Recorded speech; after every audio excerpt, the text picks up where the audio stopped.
नमस्कार दोस्तों, मैं गेंदाल मालवी आपके अपने जीकेम टेक्निकल चैनल में आपका बहुत बहुत स्वागत करता हूं गाइस। आई होप आप सब लोग अच्छे होंगे। यदि आप मेरे चैनल को पहली बार विजिट कर रहे होंगे तो मेरे चैनल को सब्सक्राइब कर दीजिएगा, जिससे फ्यूचर में आने वाली वीडियो की जानकारी आपको पल पल मिलती रहे। तो गाइस, आज सभी कैंडिडेट के लिए बहुत ही गुड न्यूज़ है, क्योंकि आप सभी लोगों को बहुत दिनों से इंतजार था कि रेलवे जिसमें असिस्टेंट लोको पायलट की वैकेंसी कब तक आएगी। तो फाइनली उसका फुल नोटिफिकेशन पब्लिश कर दिया गया है रेलवे के द्वारा। तो अभी मैं रेलवे की मेन साइट पर विजिटेड हूँ, तो हम पूरे अभी महत्वपूर्ण पॉइंट पर डिस्कशन करेंगे। तो अभी तो आपको लास्ट तक वीडियो में बने रहना है, जब भी आप लोगों को चीज़ें क्लियर होगी। तो सबसे पहले अभी देख सकते हो आप, मैं अभी रेलवे की मेन साइट पर विजिटेड हूँ। तो रेलवे का देख सकते हो आप, government of India, ministry of railway, railway recruitment board, detail centralise employment notice CN number 01/2025, ये नोटिफिकेशन पब्लिश कर दिया गया है। जो रेलवे के ड्राइवर होते हैं उसे शॉर्ट में ALP कहा जाता है। इसका पूरा फुल फॉर्म होता है असिस्टेंट लोको पायलट। यहाँ से रिक्रूटमेंट निकली हुई है रेलवे की। अब देखते हैं date of indicated notice and employment news 29 मार्च 2025 को ये न्यूज आई थी। और opening date online application submission 12 अप्रैल 2025 से फॉर्म फिलअप स्टार्ट हो रहे हैं। और closing date for submission of online application जो 11 मई 2025 रात के 12 बजे तक इसकी लास्ट डेट रहने वाली है। और लास्ट डेट जो फीस पेमेंट करने की डेट है 13 मई 2025 रात के 12 बजे तक। यदि आप लोगों को किसी प्रकार की कोई त्रुटि हो जाती है और मॉडिफाई करना है, तो उसकी विंडो ओपन होने वाली है 14 मई 2025 रात के 12 बजे तक इसकी लास्ट डेट रहने वाली है। तो ये डेट देख सकते हैं आप।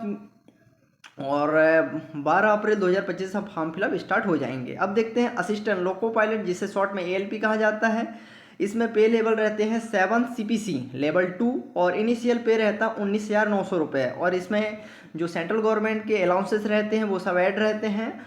तो और रनिंग अलाउंस, HRA अलाउंस, तो बहुत से अलाउंस इंक्लूड रहते हैं। और मेडिकल स्टैंडर्ड आप देख सकते A1 होने वाला है। एज जो कैलकुलेट किया जाएगा 1/7/2025 से एज कैलकुलेट किया जाएगा, जिसमें मिनिमम 18 ईयर होना चाहिए और मैक्सिमम 30 ईयर होना चाहिए। और अपर एज में रिलैक्सेशन प्रोवाइड किया जाता है, जो हम आगे डिस्कशन करेंगे।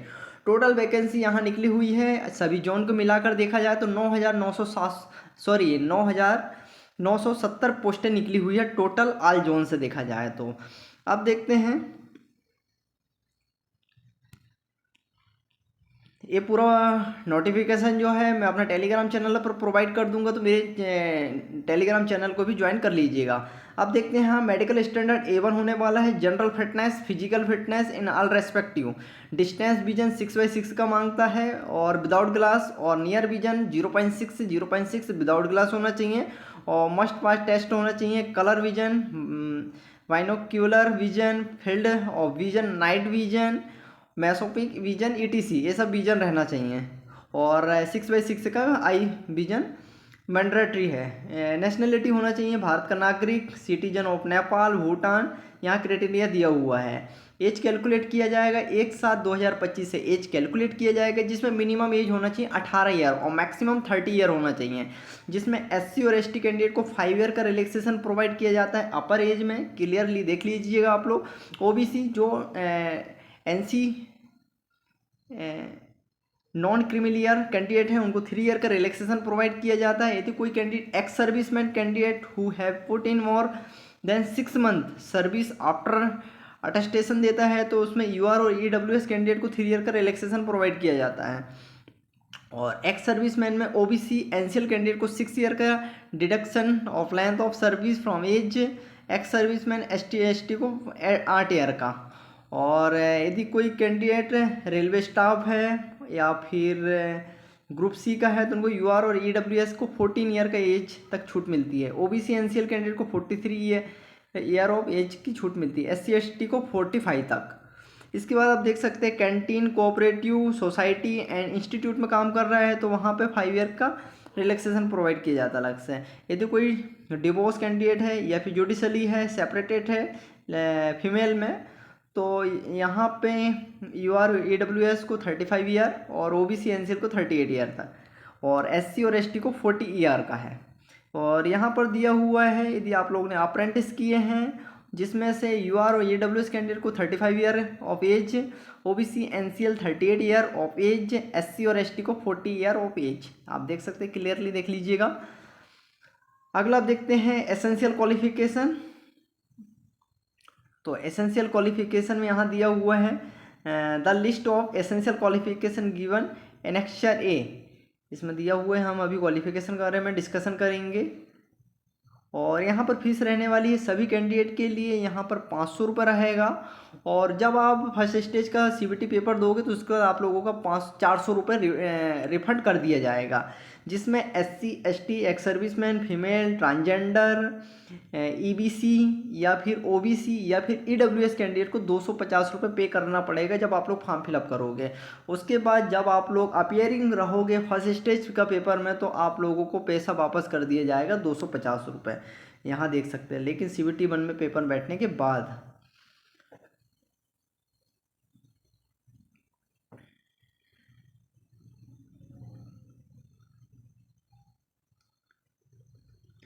इसके बाद जनरल इंस्ट्रक्शन है, इसका केयरफुली से देख लीजिएगा। अब देखते हैं सबसे इंपॉर्टेंट है रिक्रूटमेंट प्रोसेस। तो यहाँ पर जो सिलेक्शन रखा जाता है उसमें कौन कौन से स्टेज होते हैं इसमें देख लीजिएगा। The recruitment process shall be the comprise of the following stage. सबसे पहले तो फर्स्ट स्टेज का सीबीटी पेपर रहेगा। सीबीटी होता है कंप्यूटर बेस्ड टेस्ट होगा, जिसे सीबीटी 1 कहा जाता है।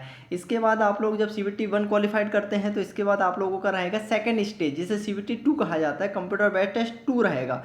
इसके बाद जब दोनों ही पेपर निकाल लेते हैं आप लोग, इसके बाद रहेगा आप लोगों का computer based test aptitude test, जिसे CBAT कहा जाता है। इसके बाद एप्टीट्यूड टेस्ट निकालने के बाद आप लोगों का DB रहेगा, जिसे डॉक्यूमेंट वेरिफिकेशन कहा जाता है। और इसके बाद अंत में आप लोगों का मेडिकल एग्जामिनेशन होगा, अंत में आप लोगों की पोस्टिंग रहेगी। ये सब आप लोगों के स्टेज रहने वाले, ये सब आप लोगों को ये सब स्टेज पास करना पड़ेगा। इसके बाद सबसे पहले इंपॉर्टेंट हम देखते हैं फर्स्ट स्टेज CBT 1, जिसमें CBT 1 में आप देख सकते हैं pattern and syllabus of CBT 1। तो यहाँ पर 1 घंटे का टाइम प्रोवाइड किया जाता है, जिसमें टोटल 75 क्वेश्चन रहते हैं। इसमें माइनस मार्किंग रहती है, जिसमें 1/3 की माइनस मार्किंग रखा जाता है। नॉर्मलाइजेशन होता है CBT 1 में, जिसमें मिनिमम पास परसेंटेज रखा जाता है। UR और EWS कैंडिडेट के लिए 40% रखा जाता है, OBC एनसीएल कैंडिडेट के लिए 30, SC के लिए 30 और ST के लिए 25 मिनिमम रखा जाता है। इतने नंबर लाने के बाद ही आप लोगों को CBT 1 पास कहलाओगे। इसके बाद CBT 1 का यहाँ पर सिलेबस देख लीजिएगा। CBT 1 में रहने वाला है मैथमेटिक्स में कुछ मैथमेटिक्स के चैप्टर रहेंगे। सेकंड है मेंटल एबिलिटी, इसके बाद है जनरल साइंस और जनरल अवेयरनेस। ऐसे 4 टॉपिक रहेंगे। 4 टॉपिक के अंदर आप लोगों को चैप्टर आप देख सकते हो। सेकंड में रहेगा आप लोगों का सेकंड स्टेज CBT 2, जिसमें आप देख सकते हो पैटर्न एंड सिलेबस CBT 2। तो CBT 2 में जो टोटल घंटे रहेंगे 2.5 घंटे, 2 घंटे 30 मिनट का टाइम प्रोवाइड किया जाएगा, जिसमें टोटल क्वेश्चन 175 है। यहाँ पर आप देख सकते हो, जिसमें से पार्ट ए जो रहता है, जिसमें जो CBT 2 होता है उसमें 2 पार्टों में एग्जाम कंडक्ट करवाया जाता है। पार्ट ए जो रहता है 90 मिनट का टाइम रहता है, 100 क्वेश्चन रहते हैं। पार्ट बी में 60 मिनट का टाइम दिया जाता है, टोटल क्वेश्चन 75 क्वेश्चन रहते हैं। देखा जाए तो 2.5 घंटे का टाइम और क्वेश्चन इसमें 175। अब पार्ट ए में भी मिनिमम पास परसेंटेज लाना पड़ता है, जैसे UR और EWS के लिए 40% रखा गया है, OBC एनसीएल कैंडिडेट के लिए 30% और SC कैंडिडेट के लिए भी 30% और ST के लिए 25% रखा गया है। इसके बाद CBT 2 जो रहता है उसमें जो टेक्निकल से रिलेटेड क्वेश्चन रहते हैं उसमें सभी कैंडिडेट को 35% मार्क्स लाना ही पड़ेगा जब आप लोगों का पार्ट ए क्वेश्चन चेक होंगे। अब देखते हैं सिलेबस फॉर पार्ट ए। तो पार्ट ए में जो रहेगा मैथमेटिक्स से रिलेटेड क्वेश्चन रहेंगे, जनरल इंटेलिजेंट एंड रीजनिंग से रिलेटेड क्वेश्चन आएंगे और बेसिक साइंस एंड इंजीनियरिंग से रिलेटेड क्वेश्चन रहेंगे पार्ट ए में। इसके बाद है और आपकी जो मेरिट बनने वाली है वो पार्ट ए से बनने वाली है, नॉन टेक्निकल से ही आपकी मेरिट बनने वाली है। अब देखते हैं सिलेबस फॉर पार्ट बी जो टेक्निकल का है। टेक्निकल में आपको ओनली 35% मार्क्स लाना है 75 का, जिसमें इसमें किसी प्रकार का काउंट नहीं किया जाएगा मेरिट में। पार्ट बी जो रहेगा DGT, जिससे डायरेक्टर जनरल ऑफ ट्रेनिंग, जो DGT या फिर नीमी की साइट पे आप लोग देख सकते हो, जिससे रिलेटेड आप लोग ब्रांच या फिर जिस ट्रेड से आप लोग फॉर्म फिलअप करोगे तो नीमी की साइट में जाके सिलेबस मिल जाएगा आप लोगों को। इसके बाद अब देखते हैं qualification of candidate, trade subject of choice for part B. यदि पार्ट बी में आप लोग electrical engineering and combination of various stream of electrical engineering से रिलेटेड यदि सब्जेक्ट चुनते हैं तो इसमें कौन कौन से रहेंगे? Electrician, instrumentation mechanic, wireman, armature and coil, winder, refrigeration and air conditioning mechanics है। यदि आप लोग electronics engineering and combination of various stream of electronic engineering qualification है तो इसमें आप लोगों का चॉइस होने वाला सब्जेक्ट आप देख सकते हैं electronic mechanic and mechanic radio and TV. Next है mechanic engineering and combination of various stream of mechanical engineering qualification है तो इसमें रहेंगे इसमें क्वेश्चन आने वाले हैं आप लोगों को फिटर से related, fitter, mechanic, motor vehicle, tractor mechanic, mechanic diesel Turner, machinist, refrigeration and air conditioning mechanic, heat engine, millwright, maintenance mechanics related.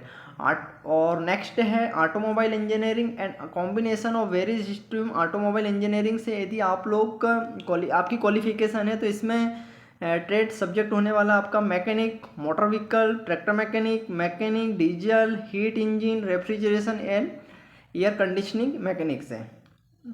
अब देखते गाइस यहाँ सीवेट आप देख सकते हो जिसमें कैंडिडेट को 8 गुना बुलाया जाता है, जो वैकेंसी रहता है उसका 8 गुना बुलाया जाता है। इसमें आप क्लियरली देख सकते हैं इसमें साइकोलॉजी जो CVT 1 होता है आप देख सकते हैं यहाँ पे बीजन सर्टिफिकेट।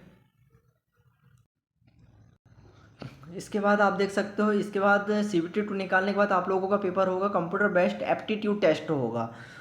और एप्टीट्यूड टेस्ट में आप देख सकते हो रेलवे की मेन साइट फिर RDSO की साइट पर जाकर ये आप लोगों को साइकोलॉजी से रिलेटेड क्वेश्चन मिल जाएंगे जिसमें जो मेरिट बनती है सीवेट का 70% वेटेज रखा जाता है और पार्ट ए जो रहता है नॉन टेक्निकल का CVT 2 में 30% का वेटेज रखा जाता है, इसमें मेरिट बनती है। इसके बाद डॉक्यूमेंट वेरिफिकेशन होता है, डॉक्यूमेंट वेरिफिकेशन के बाद आप लोगों का मेडिकल होता है, अंत में आप लोगों की पोस्टिंग होती है। हाउ टू अप्लाई करने के लिए किसी भी RRB जोन में जाकर आप लोग फॉर्म फिलअप कर सकते हैं या फिर ऑनलाइन कैफ़े में जाकर फॉर्म फिलअप किया जा सकता है या फिर मोबाइल से ही फॉर्म फिलअप किया जा सकता है।